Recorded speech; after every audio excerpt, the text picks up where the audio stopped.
Energy with naturopath and medical intuitive Dr. Rita Louise.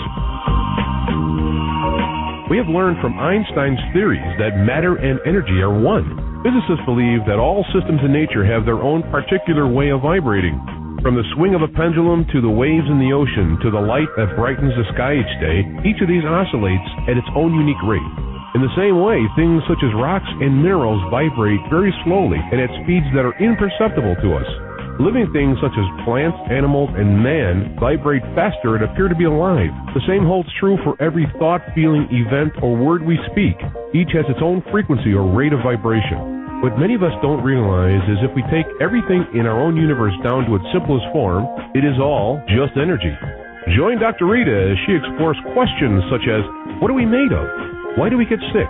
How can I live a more balanced and whole life? Call in and talk to her and her thought-provoking guests. Send us your questions and get the help you need to move beyond any obstacle or challenges that may be affecting your life, right from the source. So stay tuned and explore your possibilities.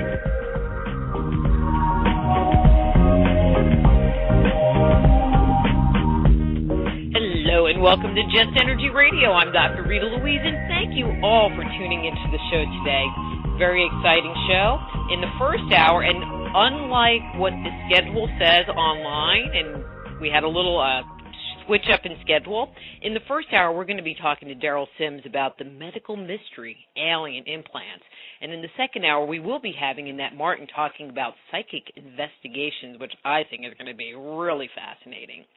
I have a couple of little announcements, and then we're going to start talking about them alien implants, because that's kind of freaky, if you ask me. But in a couple of weeks is the 2010 Paranormal Symposium in Angel Fire, New Mexico. It's September 9th through 12th. I'll be there. Daryl, who's the first hour guest, will be there. Stan Friedman's going to be there. Another good guest, a friend of the show, is John Greenwald from Black Vault Radio. And I'm trying to think, my good friend Jerry Pippin from, of course, jerrypippin.com will be there. It's going to be a good time by all, and you can enter the inaugural Bitsy tinfoil hat contest. I'll have my tinfoil hat on because I got to protect those brain waves from being, siphoned in by them alien people. Also, in September, if you're in the Dallas area, September 14th, Michael Tillinger will be coming into Dallas talking about slave species of God. Fascinating topic.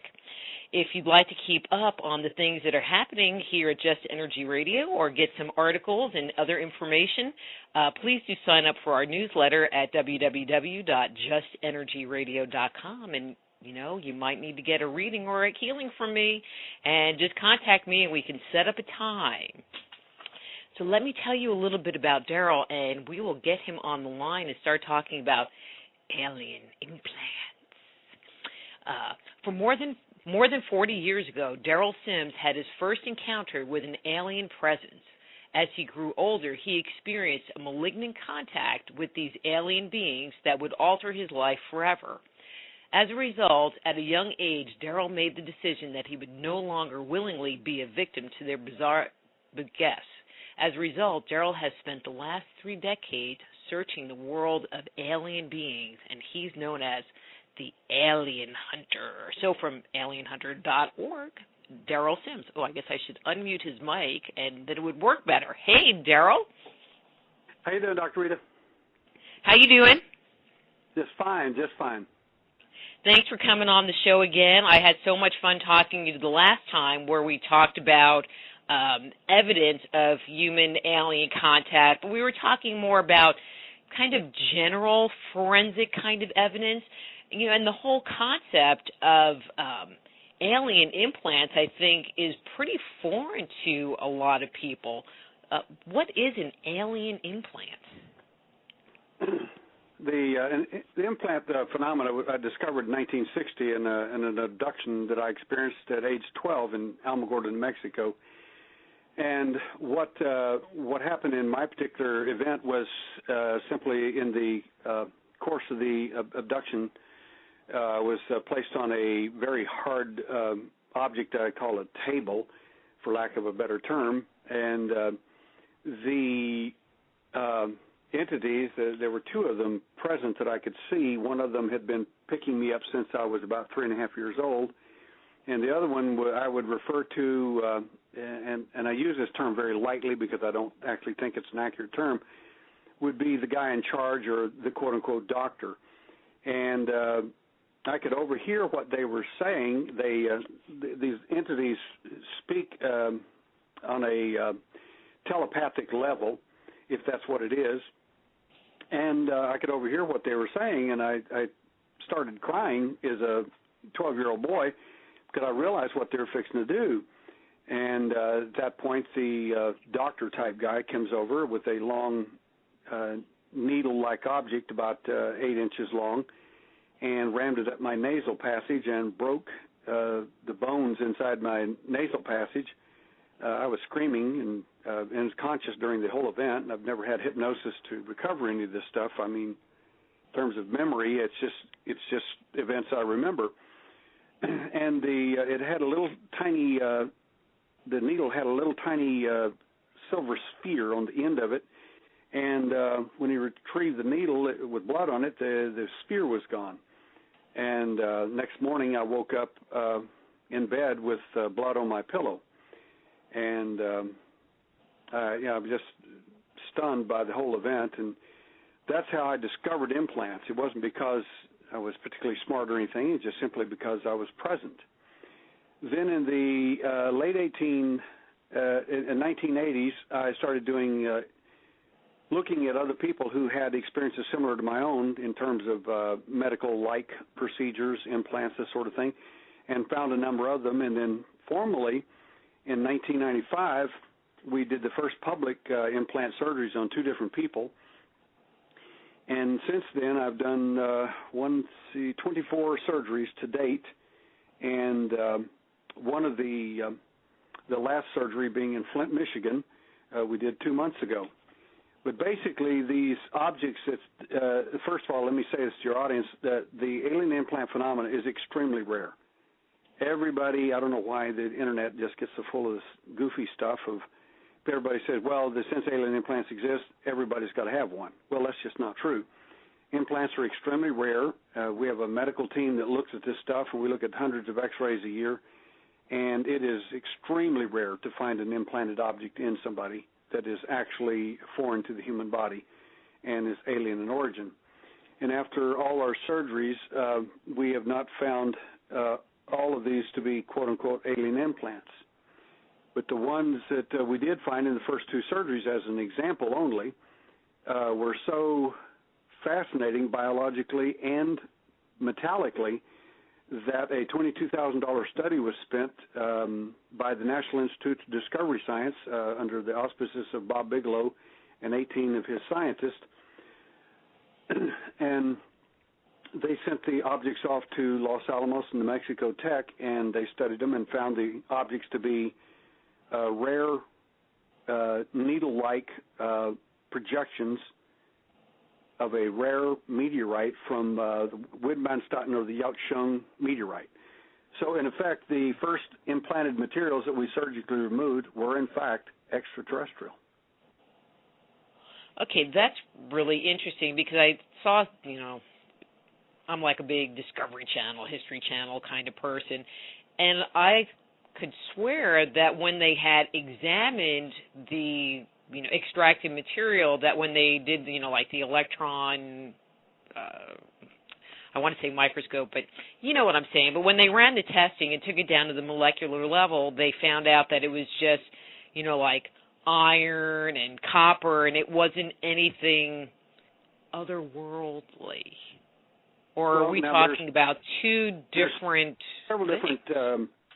There's several different things that have been studied, and one of them is a guy who used to work with me, and I later fired him because he's a podiatrist, a foot doctor, and I later fired him because of some malpractice issues with the state of California, so I didn't want him working on any of our people at that point.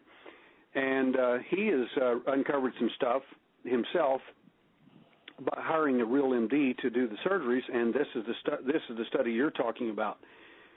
The materials that were found in in this particular study at Los Alamos and New Mexico Tech were so unusual that they constructed a special microscope just to study it. The microscope had a laser attached to the side of it, so it could fire a little pin-like laser blast and detect some of the materials, and the materials elements on the outside of these metal needle-like formations were captured, and they found 11 different elements surrounding the implanted object itself. With that in it, that was pretty unusual because the 11 elements don't normally, they just don't appear in nature this way. And second of all, they certainly don't appear on meteorites from outer space. And third of all, they don't appear inside the human body in a meteorite in a lamellar form with these 11 different elements attached to it, hidden inside the human body by the person's own skin. That's how these objects are wrapped in apparently the person's own skin, and then hidden inside the body so the body won't recognize them as in fact a foreign object. And so there's not like any like incision hole or scar or anything that you can even identify how it's got in there? Well, that's kind of a misnomer on the internet. The fact is that some of these implanted objects in these people have no incision mark that can be found, and in other circumstances there is a clear incision where it was put. So it is, and I'm looking at it right now as an example.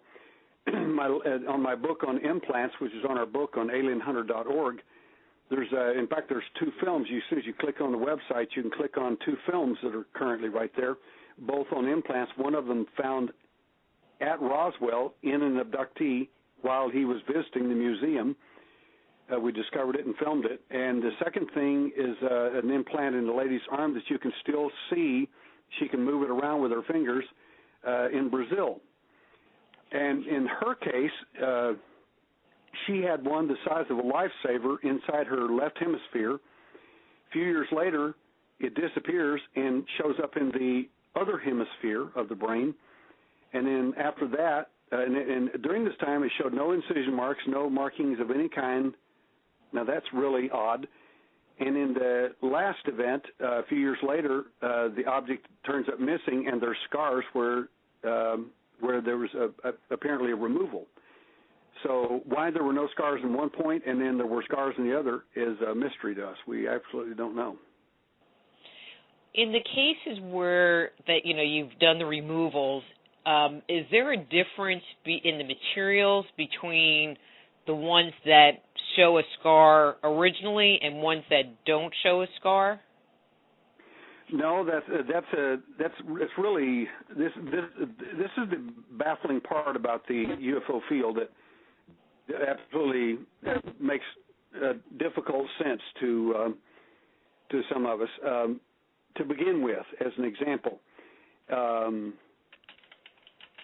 the materials that we might find in one implant, and to answer your question, is they're objects with scars and without it. There are also objects that fell out of the eye where there would be no scar, and they were implanted and attached to some part of the eye so that in our opinion, it was an egg-shaped object, little tiny object shaped like an egg and hollow. We think it housed a biological camera. In that case, there would obviously be no scarring because it was not in such a situation that would be required.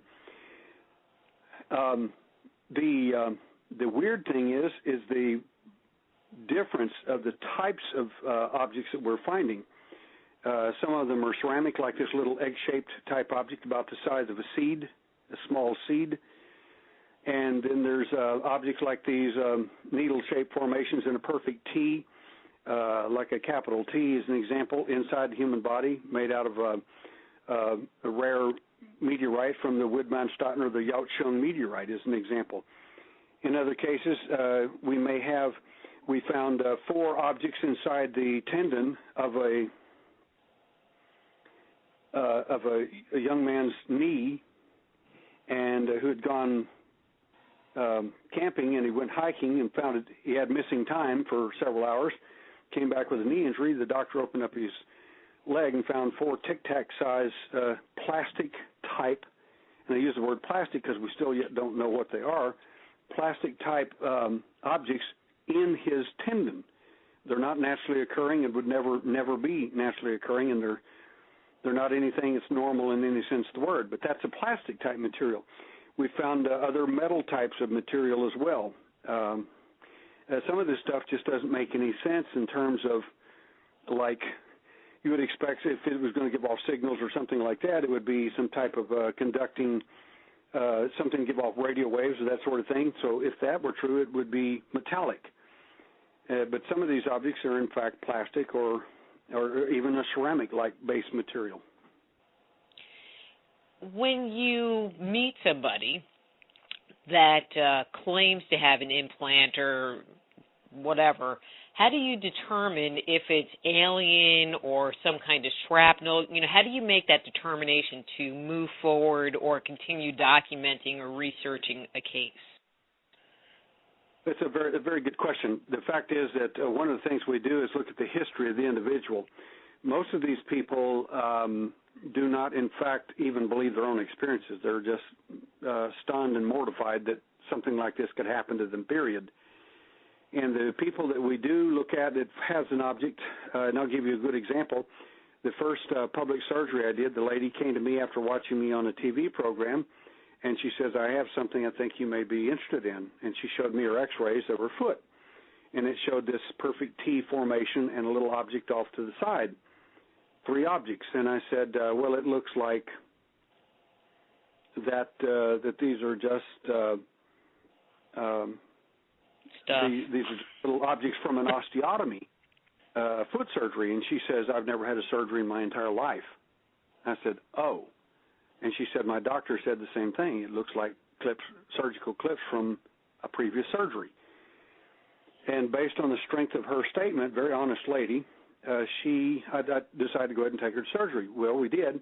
And that's the story where the objects turned out to be meteoric, and the biology was even more bizarre than the fact that the objects were extraterrestrial.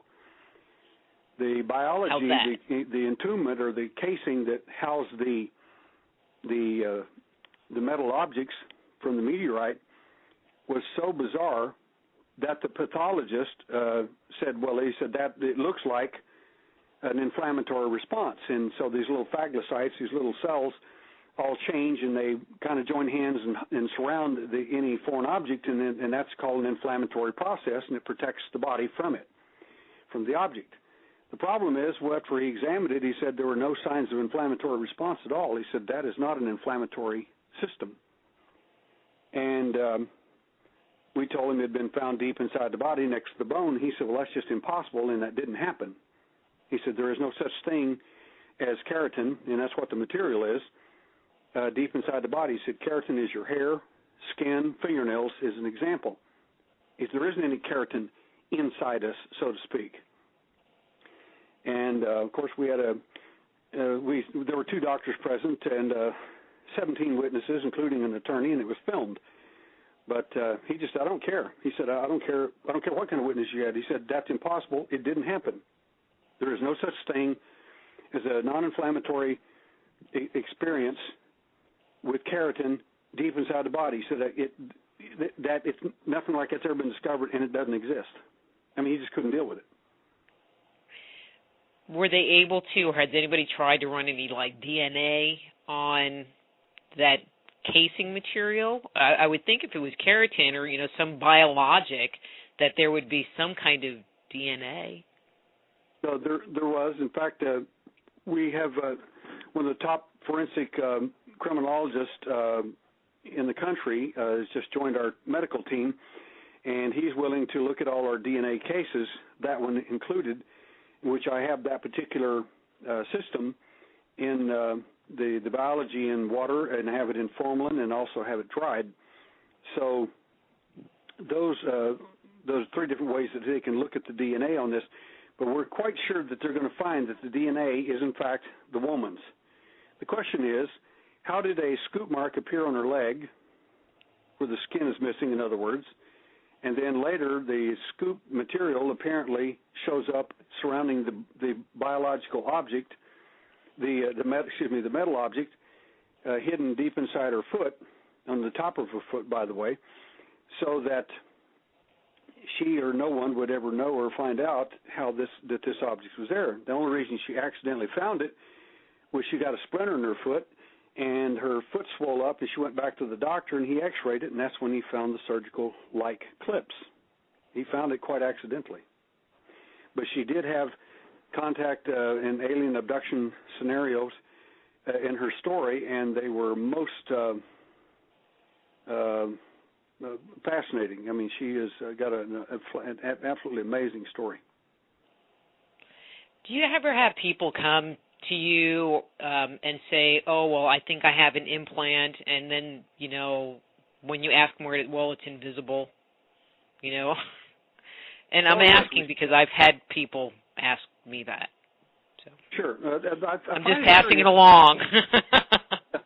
Well, I find that whole implant phenomena curious, that nobody was talking about implants before I brought it to the public eye in the late 80s, and really brought it public in 1991. Then, all of a sudden, implants were a big deal, but not before then. So it kind of made me think people were trying to jump on a bandwagon. But the fact is, I have had a lady call from Colorado 2 days ago, and she said, do you know anything about invisible implants? I said, yeah, I'm writing a book on it. I said, we're about half finished. She said, you mean there are invisible implants like there are visible ones? I said, yes, there are. She said, well, that's what I was going to talk about. And I said, you're referring to what you might loosely refer to as an etheric implant. She said, yes. And I said, well, let me explain to you what an invisible implant is to begin with. Cool. Talk to me. I said the invisible implant is another aspect of this phenomena that has nothing to do with the visible ones, so to speak. And she said, what do you mean? And I said, well, as an example, an invisible implant can be an object that, in fact, is I said, first of all, it doesn't have to be etheric. Forget the word etheric right now. So just think of the word invisible as simply meaning not seen. I said, one of the invisible implants that we've found in some of these people is, in fact, transmitted by neurotransmitters. That means the chemical electrical process, the neurotransmitters are simply chemical messengers that cross a synapse in order to relay information to another neuron. The point is that the implants that we feel like that are happening at this level are, in fact, number one, suggestions, information, behaviors that are not yours, and so on, that are actually installed and or transmitted, downloaded, if you will, to the abductee when an entity is often standing by their bed, but they realize that they never went anywhere. Now, in other words, they didn't abduct me. They were just here, and then they disappeared. In those cases, sometimes they're uploading or downloading information. And sometimes if you check these people carefully or they have presence of mind to do so and follow our instructions, you'll often find a needle mark on their bicep, usually, not limited to that, but often on the bicep, and it'll usually be above a blood vein, and if you check it with a black light, you'll find where the fluorescent material has backed out of the needle as they removed it. So something was inserted, so to speak. And in some of these cases, we feel like that the implant is invisible in the sense of where it is not going to be readily seen by us. Invisible in the sense that it may be, in fact, be a message, suggestions, or other things that may be used on a neurotransmitter level, because we've had abductees that had neurotransmitters that were altered, serotonin, dopamine, and so on. One neuropsychologist that worked on our team years ago said, my God, if Darrell said, if that's true, and these people have altered levels of neurotransmitters, specifically the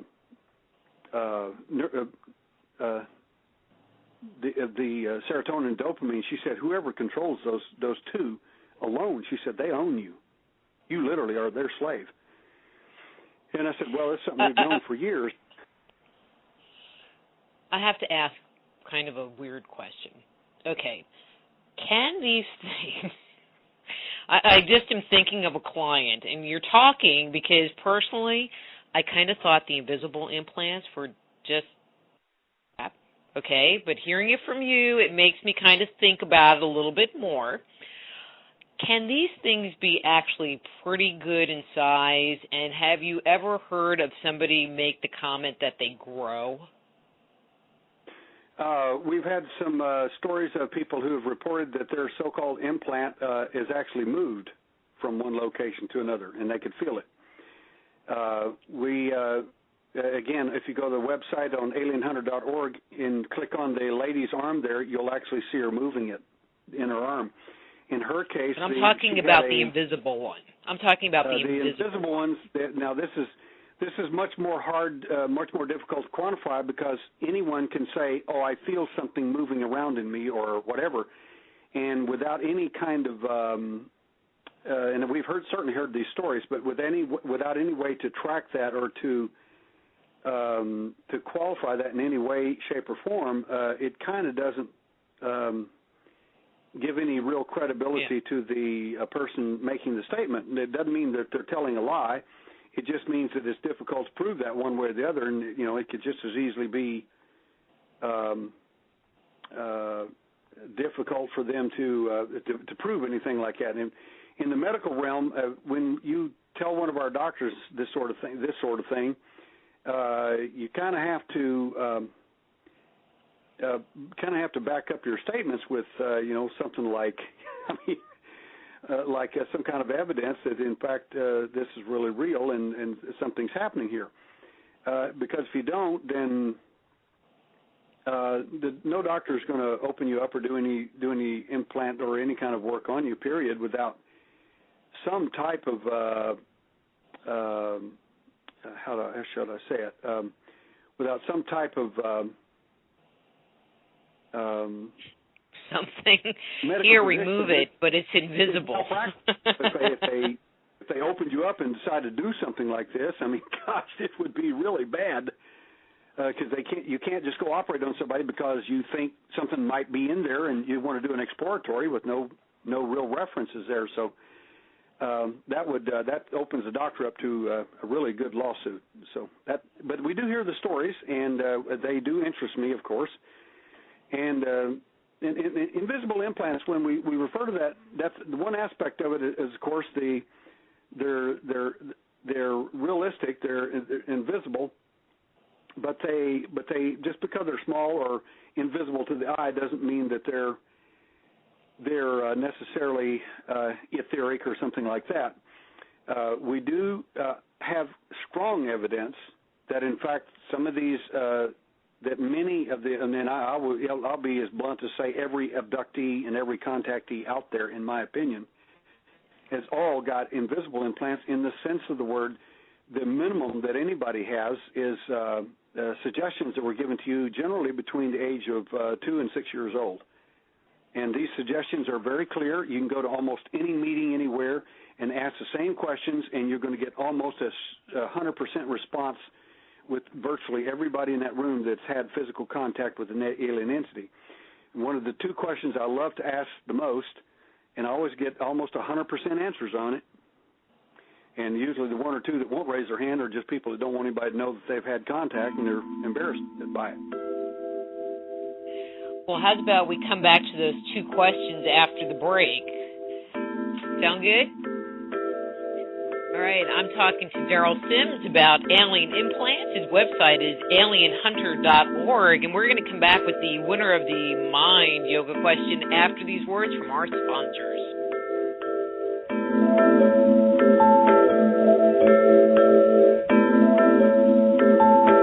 Just Energy Radio with your host, Dr. Rita Louise, will return right after these messages.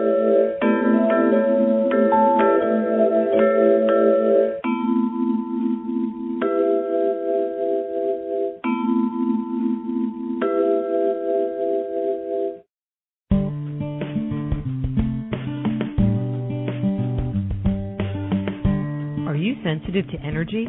Want to explore the world beyond the five senses? Looking for a new career as an alternative healthcare practitioner? Then the Institute of Applied Energetics, Medical Intuition, and Energy Medicine training programs may be right for you. Our comprehensive curriculum provides students with a deep understanding of how to detect, evaluate, and transform the subtle body, as well as techniques for correcting energetic imbalances that may underscore a person's ability to experience radiant health. So if you are sensitive to energy, contact the Institute of Applied Energetics right away.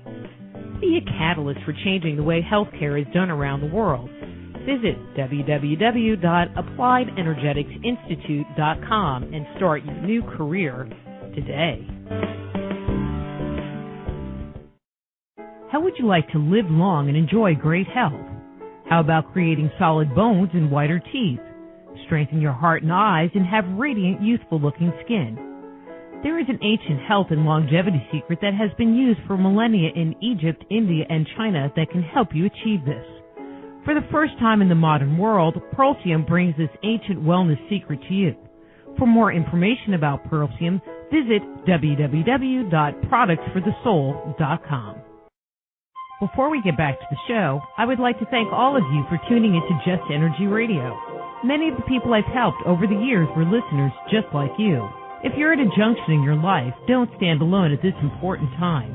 Call me or send me an email. We can set up a private consultation so that you too can experience health, healing, and wholeness in your life. To find out more about the services I offer, visit www.soulhealer.com.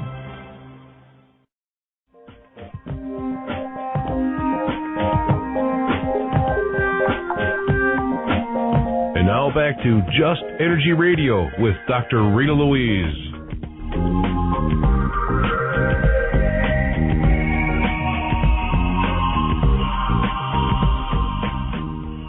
Hello and welcome back to Just Energy Radio. I'm Dr. Rita Louise, and here is the answer to last week's mind yoga question.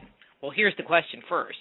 This German-born neurologist is best known for his theories of the unconscious mind and his redefinition of sexual desire as the primary motivational force of human life.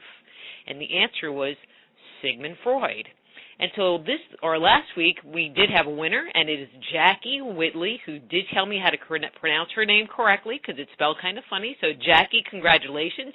You've won a copy of Cosmic Connection by Carol Lynn. Later on in the show, we'll be doing this week's Mind Yoga question, and the person who answers the question correctly first will win a copy of Lila DeMonte's Psychic Communication with Animals. Yeah, interesting book, fascinating topic. Let's get Daryl back on and find out more about these implants. Daryl, you were talking about just before the break how, moving too many papers, that there are two questions that you ask at a conference, and so what are those two questions?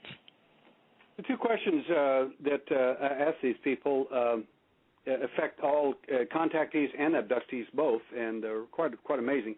One of the questions is, in the course of working with these people, I came up with these two questions, a dozen of them, but actually these two are kind of profound. One of them is, how many of you in the room here actually feel like that your parents are not your parents, even though you know they biologically are and you have your birth certificates and all that? And almost every hand goes up. Another question I like to ask them is how many of you actually feel, regardless of the fact you may have been nurtured wonderfully and everything else, that you're all alone? And I mean every hand goes up. And the issue there is the alien installs these issues in these children when they're very, very young, to separate them from their parents, to isolate them from parents and from people. You'll find that many of these people, not all of them certainly, but many of them have got issues with being able to interpersonal relationships and so on, and it's real difficult for them to manage certain things in life. And there's nothing wrong with them mentally or anything like that. That's not the issue. The issue is, what's been done to them by the entities themselves. And these are probably, in my opinion, the most effective and the most damning of all the alien implants, and these are actually suggestions left by them in you as if they're your own views, when in fact they're really not. And that kind of goes into a question I wanted to ask. Do the implant victims feel as if there's someone or something trying to control their lives? Many of them do. Some of them, if they're contactees, they tend to think that, it doesn't matter, that whatever the alien is doing, that he's doing for my benefit and good, and it doesn't matter what it is, that it's probably good for me whether I know it or not. The abductees, on the other hand, feel like they've been violated and they don't like it. And I'm one of these. And when you come after my kids, hey, the world changes for me. I don't care what your worldview is about aliens or anything else. Whenever you come after my children and kidnap them, now I hunt you. So that scenario changed the world for me. But the fact is, I have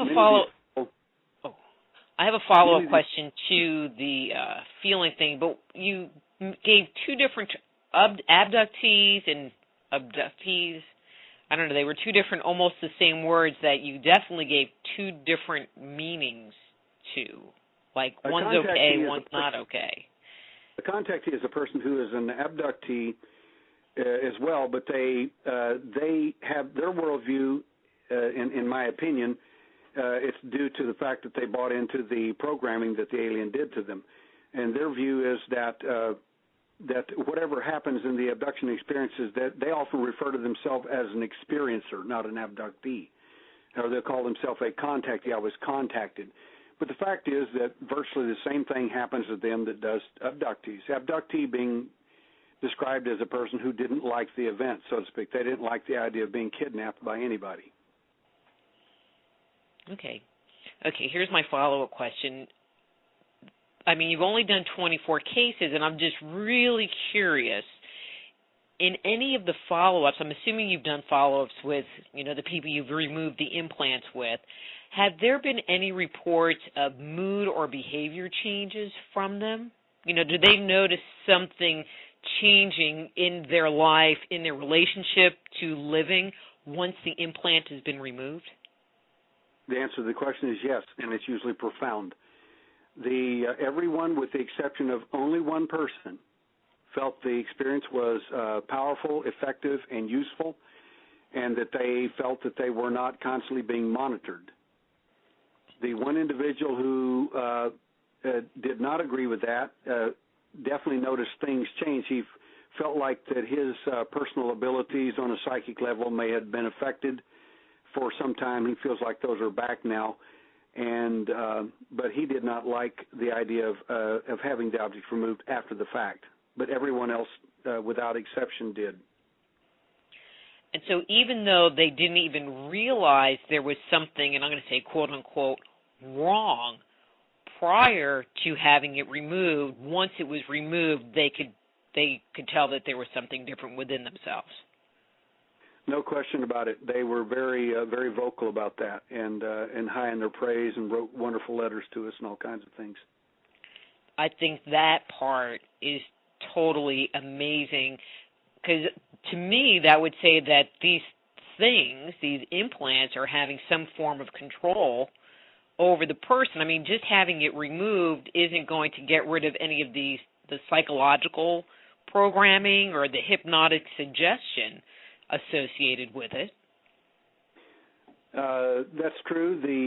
Unless, in fact, the wonderful thing about my two books on visible implants and invisible implants is this: it makes a direct connection between objects we found in these people and of course the more difficult issue of the invisible implants, because we show some degree of tie between some of these objects.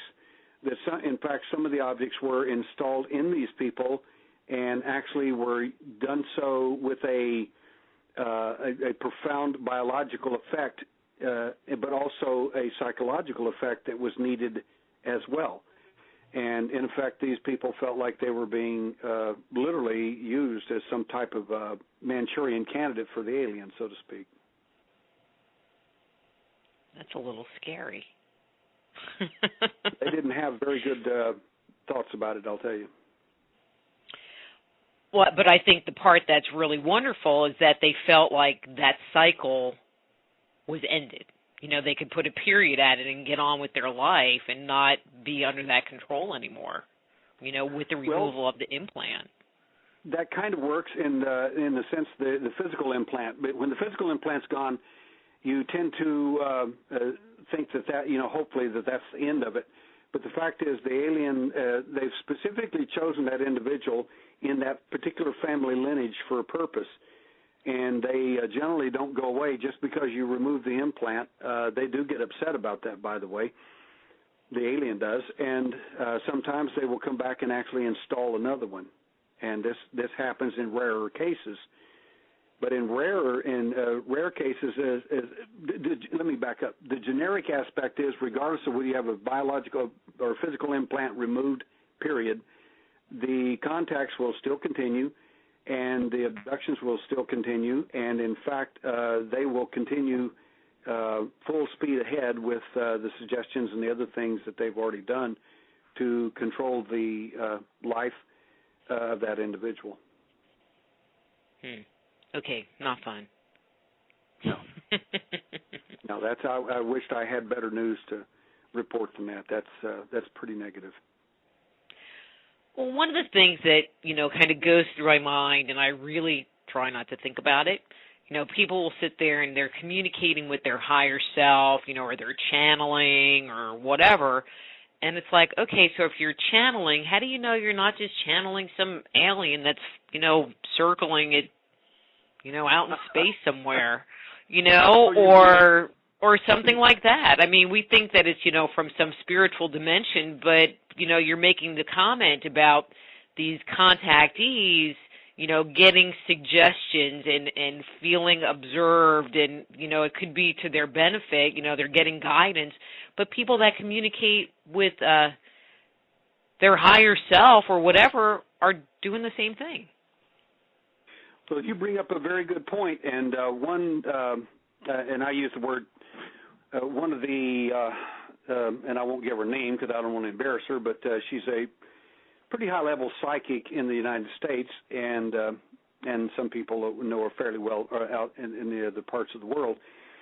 We were very good friends, and she asked me to work with her hypnotically on her abduction account, and I said, look, if you're in contact with all these high beings from other dimensions or whatever, why in the world would you want somebody like me to work with you? Because obviously I am a moot point, realistically, if that is what you believe in.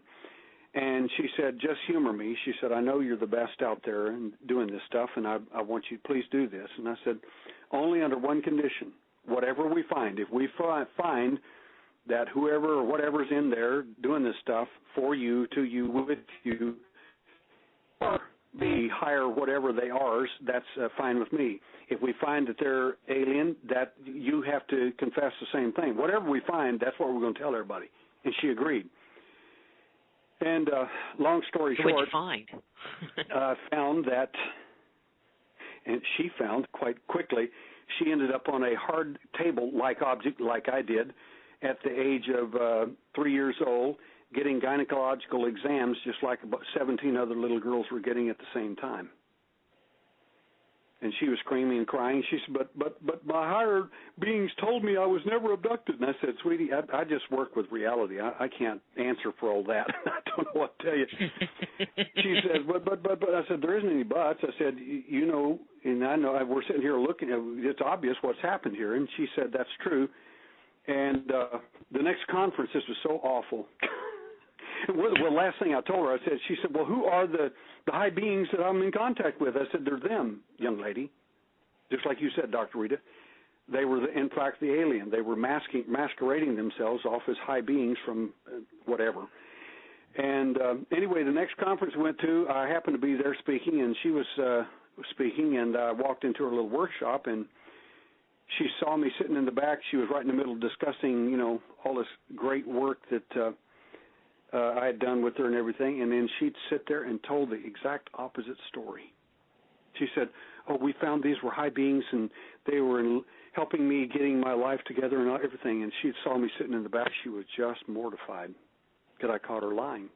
And that's my friend, and I'm sorry if you lie like that in front of people, just to deceive them, to sell more books or to sell your psychic wares, to me, you just lost all credibility. I don't care whether you're my friend or not.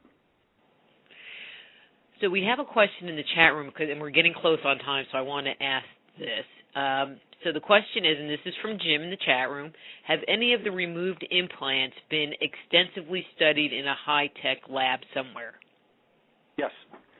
At the first of the meeting, I mentioned that Los Alamos and New Mexico Tech were gifted with a grant, actually, of $22,000 studying these implanted materials in this lady and in a man's hand, and they were found to be extraterrestrial in origin with 11 different elements surrounding the objects themselves. The interior of one of them was harder than the hardest steel that we have on Earth. Another one is very soft type material.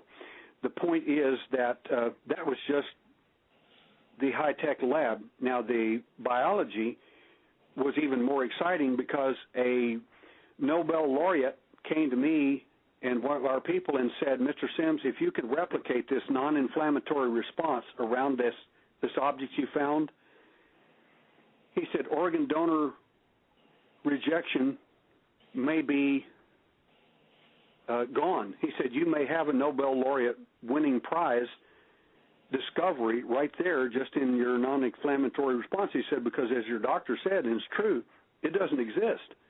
And here you are with it. He said, that's pretty amazing stuff. It would be like, cha-ching, cha-ching. It would be big. Well, the problem is, who are you going to turn it over to? I mean, how many biological labs or pharmaceutical labs you want to turn a piece of evidence like that over to? Your stuff will disappear. Well, is that before or after you patent it, 5 ways from Sunday? Yeah. You're done. Okay, so here's a follow-up, and I had a similar question. He put, I meant from an electromagnetic communication viewpoint. One of the questions that I wanted to ask earlier, but we got off on a little tangent here, do they have strange and unusual properties? I mean, do they emit a signal or anything like that? Some of them seem to.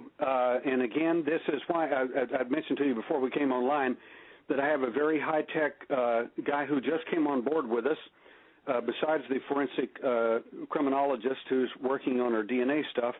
This guy is about as high-tech as you can get. What we're doing right now, we're setting up equipment and testing procedures and protocols right now on studying these objects to see if they give off any type of signature or signal.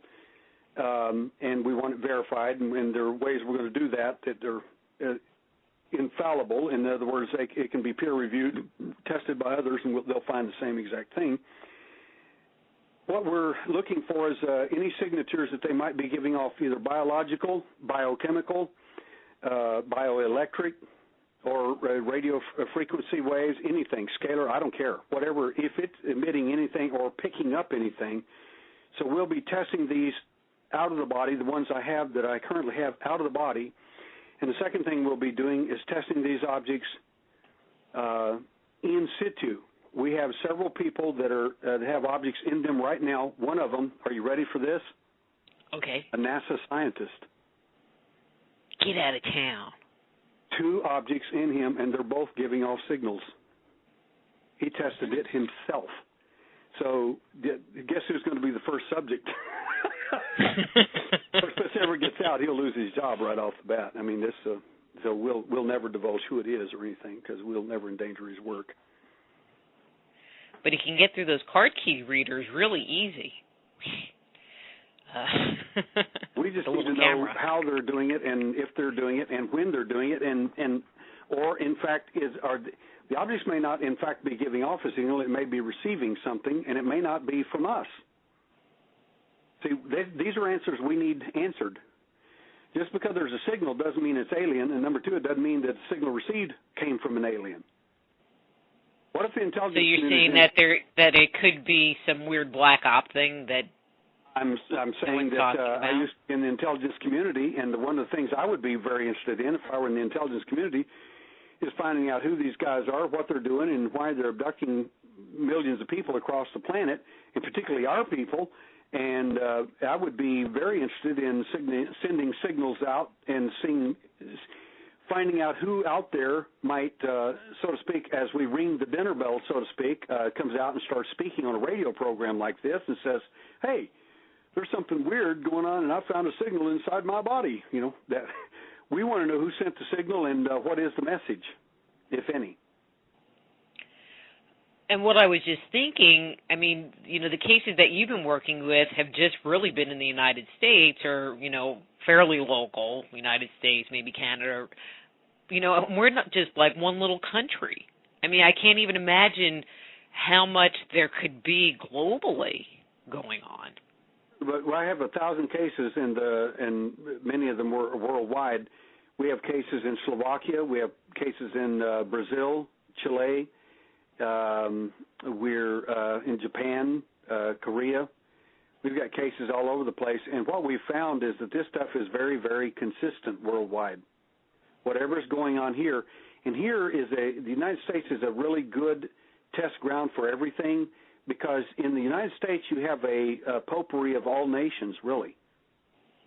I mean, everybody on the planet is here, either as an immigrant or as a citizen or visiting, but they're here, and they're from all over the world. And there's no better selection of people in the world, from the world, than in one location than, in my opinion, the United States. Good pickings. Is there any correlation, you know, based on different pieces of UFO activity and people that you end up finding with implants? Did that question make sense? Because I can explain where I'm thinking. Go ahead and explain it, please. So let's say, okay, let's just use Roswell just for, you know, ease of purpose. So, you know, there's the activity that was going on in New Mexico in 1947, and then you find that, you know, you end up with 3 or 4 people that are in the New Mexico area, Arizona area, that all have implants that would have been old enough to have been implanted at that point in time, kind of thing. You know, is there any correlation that way? We found several things to answer. That question goes in two veins for me. The first one is that, in my opinion, most of the implants we're finding today are about 40 to 50 years old, most of them, and they've been left in the body. And the implants that we think we're going to be finding in the future, and especially using this new tech stuff, they're going to be biological, not primarily metal, as an example.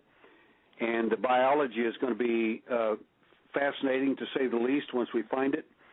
And I presented this position before 250 surgeons in Northern California on a continual education program for 250 surgeons at John Muir Medical Hospital. I was hired to speak there on medical complications of alleged human alien contact, specifically implants. That was in 1994. One of the things I told them was that we had not done any surgeries to that date, so you have to understand this is kind of profound, knowing we had not done any surgeries. We didn't do surgery until the next year. I said, when we find in these objects, what we're going to find is that many of these objects are going to be old, about 40 to 50 years old. The objects we're going to find, if they are in fact alien, will not have any technology, any discernible technology in them. That's number one. Number two is the objects are going to be housed in a biological containment that has a non-inflammatory response. Remember what we found? No inflammation. Doctor said it's impossible. The third thing is that the objects will be attached to a nerve that will be connected to the body, so that's how it's doing whatever it's doing. And fourth is that the objects will, in fact, if they are human-related or made by us or an intelligence community or some corporation, as an example, I said, eventually I think we might find something like that too. I said, but if they are, I said, it'll be very clear that they in fact are human because the technology will be crystal clear concerning it. We found 3 out of 4 of those things to be absolutely true in the first 2 surgeries. Fascinating. I bet the alien sent you that message so that you could know what it was before you gave the presentation. Kind of like a psychic moment, but not. Well, the fact Daryl. is that I was present during the event, so I kind of knew what to expect from my own event. I remembered. So we just have a couple of minutes left, and I want to talk to you a little bit about Angel Fire because you're going to be there speaking. What are you going to be talking about? Well, I'm going to be talking about the very similar subject we're talking about here concerning the implants and physical evidence, the biological evidence we have. We have one of our abductees actually assaulted his captors one time and actually hit it with a sword and cut a big chunk out of the alien entity. And the neat thing is that I have the biology. I have samples from a sexual assault witnessed by another human being on board a craft by one of these entities against a human being. I have the biology from that. So we're really excited about what we're going to be looking at this coming year. Any testing done? That's like wait. You had to wait to the last minute to say that? Any testing done on that, the biological material? We've already had some testing done by one university and an independent scientist. His responses were simply, you have the smoking gun. This is it. And one of the things he asked me about over the phone, he said, are you looking at the micrographs on your computer? I said, yes, I am. He said, what do you see? And I said, besides the cell and this and that. And he said, tell me what you see. Don't be worried. Tell me. And I said, I see a plant growing out of the cell. He said, that is absolutely astounding. He said, a biological cell, animal cell, so to speak, it's not human, we know things it isn't at this point, if his data is correct. And he said, there is a plant growing out of these cells. And I said, that is correct, I see that. He said, that's unbelievable. We're freaking out here. It was just the beginning of the stuff we saw, but but again, that has to be peer reviewed. It's got to be reviewed by other scientists, and they've got to come to those conclusions as well. And when did you get this material? Is it really recent? Yes. It's no more than 6 months old. Oh, you so have to come back on when you get the results. That's just mind-boggling. It is huge. It is huge. We may have the first biological evidence of an alien encounter, period. And we also have some other biological evidence, too. When the alien touches you, they leave a fluorescent trace on you. And I've got 12 samples of their, quote-unquote, fluorescent tracing, which we may have the first cataloging of alien fingerprints, literally. So is it there's the fingerprints, but is it like alien sweat? Or is it some other kind of material? It penetrates the skin subdermally on contact. It can't be washed off. You can't get it off, period. The body will finally absorb it within a day up to 2 weeks. And we have samples from at least a dozen cases like that right now. I discovered that in 1992. That is so cool. But actually, we talked about that when you were on the last time, which if anybody wants to listen more about that topic, they can go to Just Energy Radio, click on the link to your little individual webpage, and get to that interview as well. Because we're high-tech here. Yes, we are. So, Daryl, what's the name of the book that you talk about the alien implant stuff? Because I know you have several, and we're really kind of talking about that book today. Well, the book that on the implants is simply it's on our website. If you just go to alienhunter.org, click on, you'll see the 2 books. One of them is Alien Hunter: The Evidence and Truth About Alien Implants, and the other one is simply The Evidence and Light, which shows how to find your own physical evidence. I'll show you how to do it. You don't need me. Cool. There's the music, which means we have to go, but I will be seeing you in 2 weeks. All right, Daryl, thanks for coming on the show, and again, I'll see you in a couple weeks, okay? I'm I'm Dr. Rita Louise. That's Daryl Sims from alienhunter.org. We will be back with Annette Martin after these words from our sponsors. Just Energy Radio with your host, Dr. Rita Louise, will return right after these messages.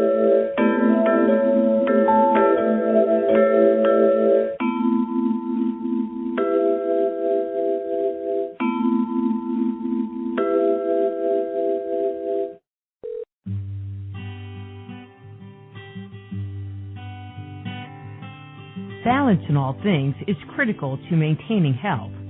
In the hectic drive of today's world, many of us forget to take care of our most important asset, ourselves. At ProductsForTheSoul.com, we want to support your effort to nurture yourself. We offer a wide variety of herbs, supplements, and high-quality, ready-to-eat, all-natural foods. We even offer holographic chip technology products that can augment the body's natural ability to increase energy, improve sleep, and mitigate pain. Best of all of our products are delivered straight to your door. It's time to start loving yourself. Visit ProductsForTheSoul.com and let us help you along the way.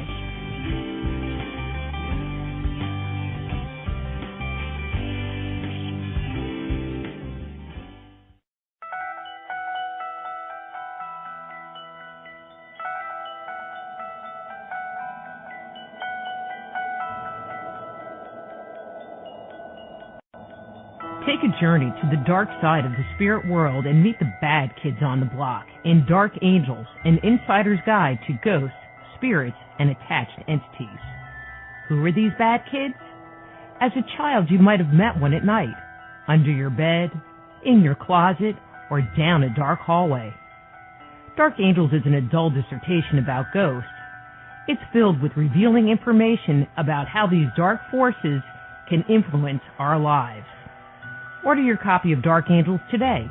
Visit www.darkangelsbook.com for more information.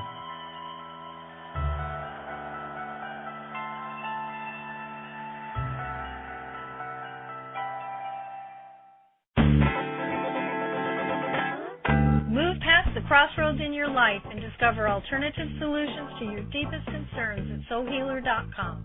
So whether it's a physical problem, an emotional issue, a question about work, or troubles in your relationship, naturopath and medical intuitive Dr. Rita Louise can help you. Bring peace, harmony, and health back into your life. Schedule a session today.